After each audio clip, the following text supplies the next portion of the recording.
Review of the Ochs album Rehearsals for Retirement. It was released in 1969 and produced by Larry Marks.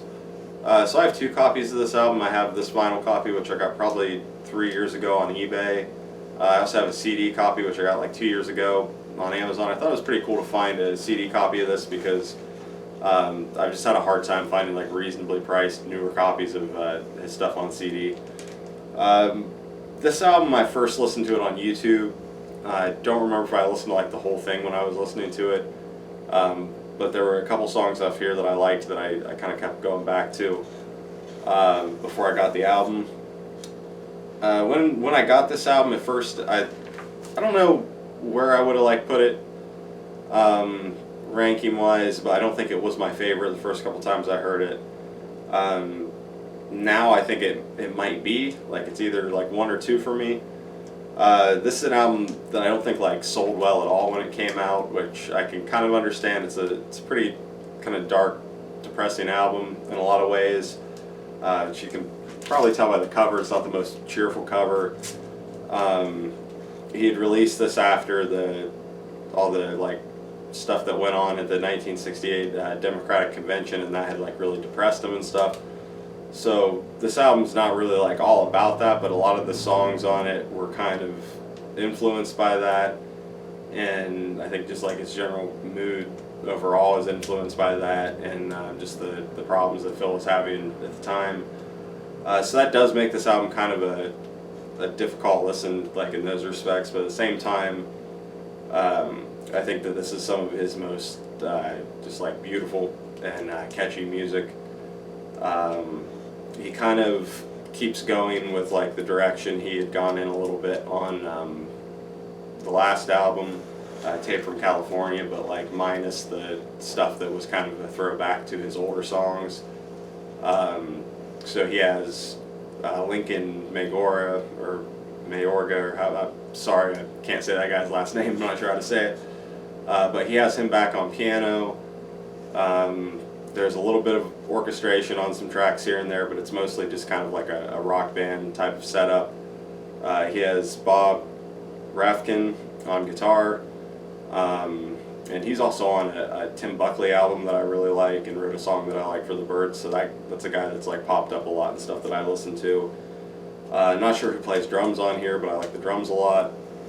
So he's just kind of a band on here, but then there's like some extra orchestration on some of the tracks. So like the sound of it is pretty similar, or more similar, I guess I would say, to Tape from California than it is to Pleasures of the Harbor. But he's like kind of keeps going with the direction he's been going in on this. Opens with Pretty Smart on my part. I think it's a strong opening track. Not my favorite on here, but I like the guitar a lot. I think it's pretty catchy, and it's got these kind of paranoid lyrics that just kind of set the tone for the rest of the album. The second track, The Doll's House, this kind of tied for my favorite song on the album. This was the one that when I first listened to the album, it like really drew me into the song, and I listened to it a lot. I think it's just got a great vocal melody. It's a really kind of melancholy sounding song. I think Phil gives a great vocal performance on it, but he does this kind of like Dylan imitation for a little bit of the song. And initially I really hated that, but it kind of has really grown on me, and I think it's pretty funny that he does that. Yeah, I like his vocal performance on it a lot. Really on this whole album, Phil's probably not the technical best singer, but he really is one of my favorite singers of all time. Just the emotion he gets across in his voice is just like gives me chills. Like he just gives such crazy like emotional performances all throughout this album, and it's just great. But yeah, this track, one of my favorites. I really love the piano on it. I can't remember if I said that already, but just great song. Third track, I can't talk today. I Kill Therefore I Am. This one, I think it was about like the cops and around the Chicago convention and stuff they were getting up to. So still a song that's pretty relevant, I think, in a lot of ways, but it's a pretty catchy song. I like the guitar a lot, I like the drums a lot. Not really a highlight for me, but I do like that one quite a bit. Fourth track, William Butler Yeats visits Lincoln Park and escapes unscathed. kind of a slower song with orchestration. He has some really like long titles on this album of songs. I think this is the longest, but he definitely has a lot of like wordy titles on this album. I think his vocal's great on this one. It's got a really pretty melody. Not my favorite on here, but I do like this one a lot. I don't really think that there's a bad song on this album. The fifth track is not really a song. There's this kind of just untitled little bit called "Where Were You in Chicago?" Well, I guess it's untitled, so that's not what it's called, but that's what most people call it. And it's just like a short, I can't remember how long it is, but it's just like "Where Were You in Chicago?" Something. Just this little short toss-off kind of joke song that he did. And it's fine. I think it fits really well on the album where it's at, but it's not really like, a full thing. Sixth track, "My Life." This song for me is a major highlight of the album. Phil's vocal on it's great. I think it's got a really catchy melody. The piano is really cool.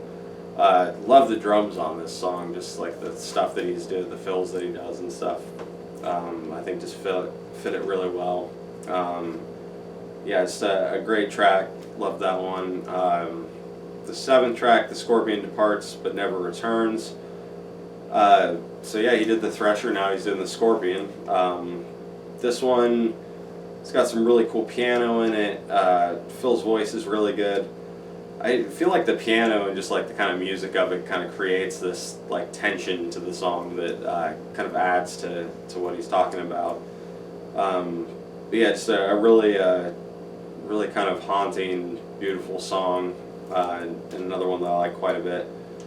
The eighth track, "The World Began in Eden and Ended in Los Angeles." Another pretty wordy title there, but this one, another highlight of the album for me. Love the drums on this one. All the instruments really are great on this one. Really catchy song. Love Phil's vocal performance on it. A lot of great lyrics on it. There's this one line about taking a drive and breathing the air of ashes that I really like.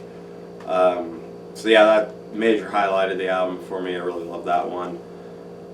Ninth track, "Doesn't Lenny Live Here Anymore?" This one is the other one that's probably like tied for my favorite. Just a really, I don't know, it's a really sad song, but it's got like really great lyrics.